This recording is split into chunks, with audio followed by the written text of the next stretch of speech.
Hi friends, welcome to our channel. Sorgavasal திறப்பு என்கின்ற வைகுண்ட ஏகாதசி தினத்தை பற்றி தான் இன்றைக்கி நாம் பார்க்க போகிறோம்.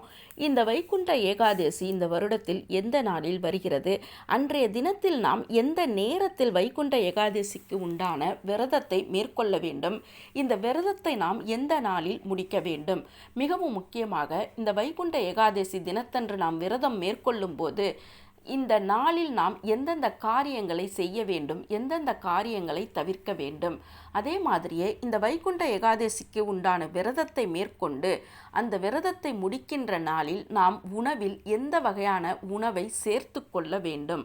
இந்த வருடத்தில் வரக்கூடிய சொர்க்கவாசல் திறப்பு ஸ்ரீரங்கத்தில் ரங்கநாதர் கோயிலில் எந்த நேரத்தில் நடைபெறப் போகின்றது, திருப்பதியில் ஏழுமலையான் கோவிலிலும் இந்த சொர்க்கவாசல் திறப்பு என்பது எந்த நேரத்தில் நடைபெறும், அதை தான் இப்போ நாம் பார்க்க போகிறோம். ஒரு சிறிய வேண்டுகோள், இந்த பதிவு பிடிச்சிருந்ததுன்னா லைக் பண்ணுங்கள், ஷேர் பண்ணுங்கள், கமெண்ட் பண்ணுங்கள், மறக்காமல் சப்ஸ்கிரைப் பண்ணுங்கள். வாங்க இப்போ இந்த பதிவில் நம்ம போகலாம். இந்த வைகுண்ட ஏகாதசி இந்த வருடத்தில் எந்த நாளில் வருகிறது, அன்றைய தினத்தில் நமது இல்லங்களில் எந்த முறையில் விரதத்தை மேற்கொள்ள வேண்டும், இந்த வைகுண்ட ஏகாதசி தினத்தன்று நாம் விரதம் மேற்கொள்ளும் போது எந்தெந்த காரியங்களை செய்ய வேண்டும், எந்தெந்த காரியங்களை நாம் தவிர்க்க வேண்டும், மாதங்களில் நான் மார்கழியாக இருப்பேன் என்று பகவத்கீதையில் பகவான் ஸ்ரீ கிருஷ்ணர் உபதேசித்து உள்ளார். ஏகாதசி திதி என்பதே நம்முடைய பாவங்களை போக்கக்கூடிய ஒரு திதியாகும்.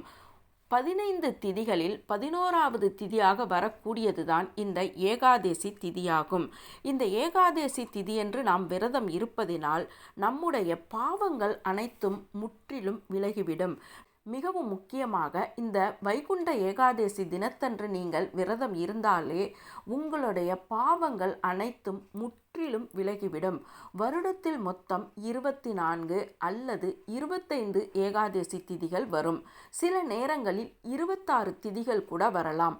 இந்த 24 திதிகளிலும் நீங்கள் விரதம் இருக்க முடியாமல் இந்த வைகுண்ட ஏகாதசி தினத்தன்று நீங்கள் விரதம் இருந்தாலே இந்த 24 அல்லது 25 ஏகாதசி திதிக்கு நீங்கள் விரதம் இருந்ததற்கான பலன் உங்களுக்கு கிடைக்கும்.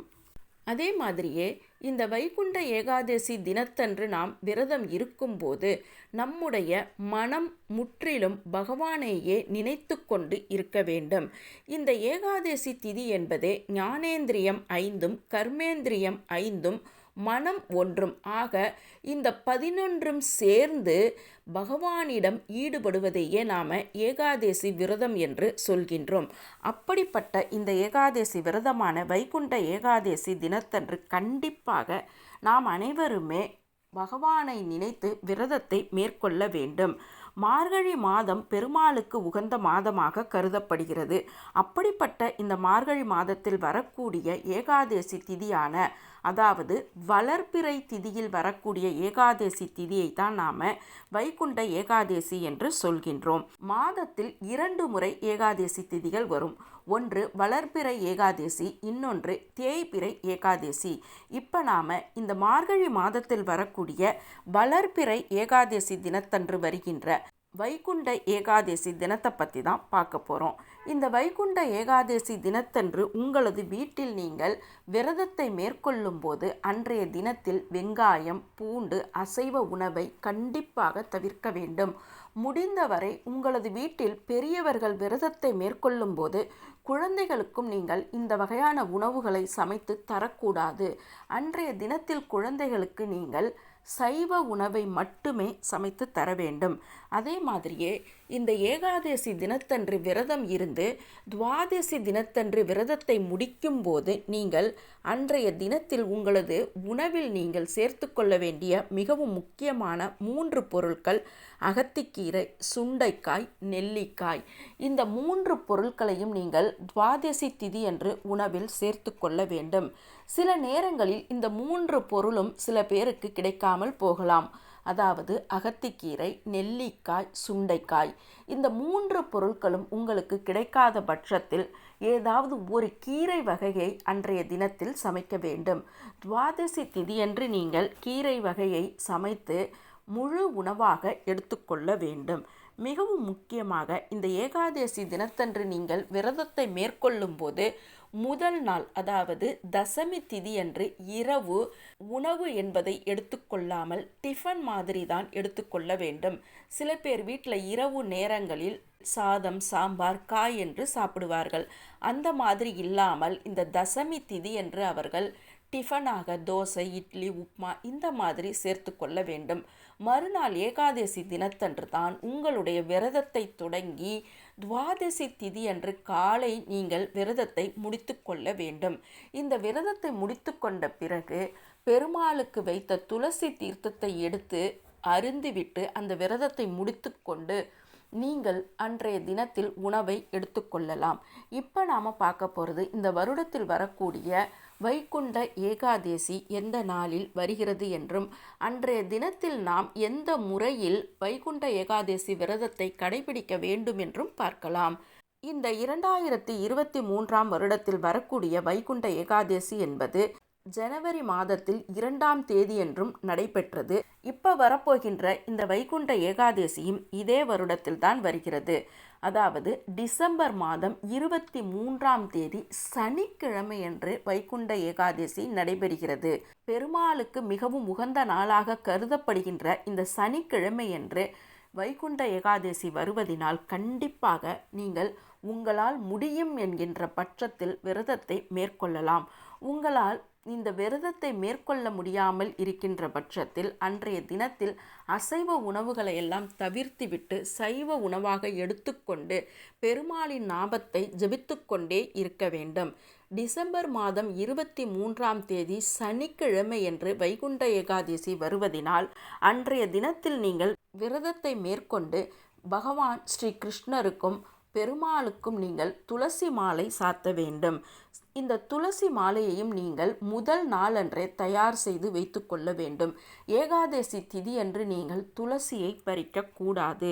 ஆகவே துளசி மாலையை ஏகாதசி திதியன்று நீங்கள் பெருமாளுக்கு சாத்தும் போது முதல் நாளன்றே தயார்படுத்தி எடுத்துக்கொள்ள வேண்டும். அன்றைய தினத்தில் உங்களது இல்லத்தில் விஷ்ணு சகஸ்ரநாமம், விஷ்ணு காயத்ரி, விஷ்ணு நாமாவளி ஒலிக்க விட்டு கேட்கலாம், படிக்கலாம். நீங்கள் இந்த மாதிரி உங்களது இல்லத்தில் விஷ்ணு நாமங்கள் ஒலித்து கொண்டே இருந்தாலே அந்த இல்லத்தில் மகாவிஷ்ணுவுடன் மகாலட்சுமி தாயாரும் நித்திய வாசம் செய்வார். இப்போ நாம் இந்த ஏகாதசி விரதத்தை ஆரம்பிக்கின்ற சரியான நேரம் எது என்று பார்க்கலாம்.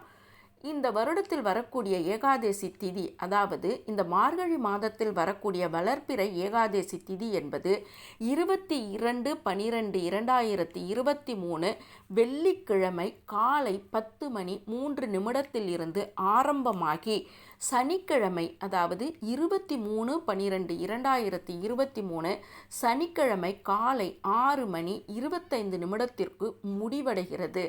ஆகவே உங்களது இல்லத்தில் நீங்கள் முடிந்தால் இந்த 22ஆம் தேதியிலிருந்தே மதிய நேரத்திலிருந்து எந்த ஒரு உணவும் எடுத்துக்கொள்ளாமல் பழம், ஜூஸ், பால், காஃபி என்று எடுத்துக்கொண்டு விரதத்தை நீங்கள் தொடங்க ஆரம்பிக்கலாம். 23ஆம் தேதி முழுவதுமே நீங்கள் விரதத்தை மேற்கொள்ள வேண்டும். 24ஆம் தேதி துவாதசி திதி முடிவடைகின்ற நேரம் 7:12 ஆகும். இந்த 7:12 நீங்கள் துவாதசி தேதி முடிந்த பிறகு உங்களது இல்லத்தில் நீங்கள் பகவானுக்கு பூஜைகளை செய்த பிறகு உணவை எடுத்துக்கொள்ளலாம். இந்த முறையில்தான் வைகுண்ட ஏகாதசி திதி அன்று நீங்கள் விரதத்தை மேற்கொள்ள வேண்டும். இந்த வைகுண்ட ஏகாதசி திதியை மேற்கொள்ளும் போது உங்களது வீட்டு அருகாமையில் இருக்கின்ற பெருமாள் கோயிலுக்கு சென்று நீங்கள் பெருமாளை தரிசனம் செய்துவிட்டு வரலாம். இந்த சொர்க்கவாசல் திறப்பு என்பது ஸ்ரீரங்கத்தில் 23/12/2023 சனிக்கிழமை அதிகாலை 4 மணிக்கு பரமபத வாசல் என்பது திறக்கப்படும். திருப்பதியில் அதிகாலை 3 மணி அளவில் இந்த சொர்க்கவாசல் திறப்பு நிகழ்ச்சி நடைபெறும். ஆகவே அனைவருமே பெருமாளின் ஆசீர்வாதத்தை பெற்றுக்கொள்வதற்காகவும் அவருடன் மகாலட்சுமி தாயாரின் ஆசீர்வாதத்தை பெற்றுக்கொள்வதற்காகவும் நம்முடைய பாவங்கள் அனைத்தும் விலகுவதற்காகவும் இந்த 23/12/2023 அன்று வைகுண்ட ஏகாதசி விரதத்திற்கான விரதத்தை கட்டாயமாக கடைபிடிக்க வேண்டும். இந்த பதிவு பிடிச்சிருக்குன்னு நினைக்கிறேன். பிடிச்சிருந்தா லைக் பண்ணுங்கள், ஷேர் பண்ணுங்கள், கமெண்ட் பண்ணுங்கள், மறக்காமல் சப்ஸ்கிரைப் பண்ணுங்கள். மீண்டும் ஒரு நல்ல பதிவுடன் உங்களை சந்திக்கின்றேன். வணக்கம்.